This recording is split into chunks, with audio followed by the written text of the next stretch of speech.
before Election Day. Are you going to lead us to the promised land? I'm not going to drive this investigation based on the political calendar, but I'm not going to slow it down, but I also shouldn't be speeding it up. It's going to take its own trajectory. It took years in the making to make this mess. It's going to take years to unravel it. I'd like to get to the truth sooner rather than later. That's why I think that Hillary Clinton should tell her employees, stop pleading the fifth, tell the truth. There's no risk. She's not going to do that. Yeah, but there's no risk of prosecution. But that tells you a lot, doesn't it? Yes, but there's the risk that the stuff comes out there. That's the last thing you'd want. We did find this email, and then we put it out there. It didn't get a lot of attention, but it was basically Platte River Networks people, the people that were contracted to do this, that said there's some shady and an expletive there, and they wanted to insert a fictitious email into the system to try to cover up something. And so nobody believes that these low-level IT people just suddenly woke up one day, 2 years after she leaves office, and just decided to delete a bunch of emails. There is it seems to us, a little bit more of a correlation to David, Mr. Kendall and Cheryl Mills having a conference call, and then less than a week later, all these documents get destroyed.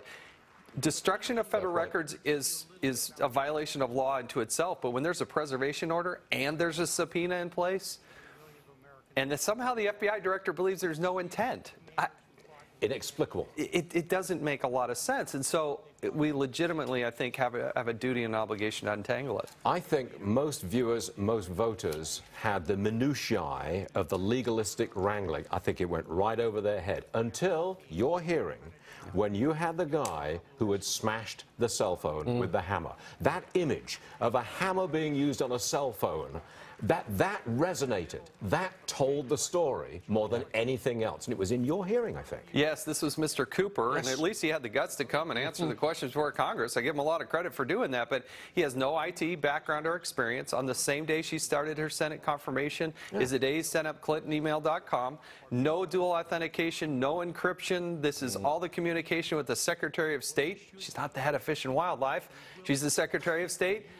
And we're supposed to believe there were no hacks, no vulnerability there? He didn't even know. He bought this stuff off the shelf and just plugged it in. At that hearing, Brian Pagliano did not show up. No. You'd subpoenaed him. Yeah. Why didn't you issue an arrest warrant from the bench or wherever it is you're from? Can't you do that? I can't. They don't give Congress handcuffs. I can't throw him in jail. Well, can't you send the marshals out there? I issued a subpoena for him to be here, and he's not here. Go get him. In the world I live in, subpoenas are not optional, and we are pursuing. Now, we have a hearing on Thursday. We're bending over backwards, Stuart, to give him a chance, but we expect him to show up on Thursday. If he wants to plead the fifth, he can plead the fifth, but when you have an immunity agreement, when you have a Department of Justice saying there's going to be no prosecution, why aren't they singing like songbirds? I want to give him that opportunity, so and it's just not an optional opportunity. It's possible we'll see him on Thursday?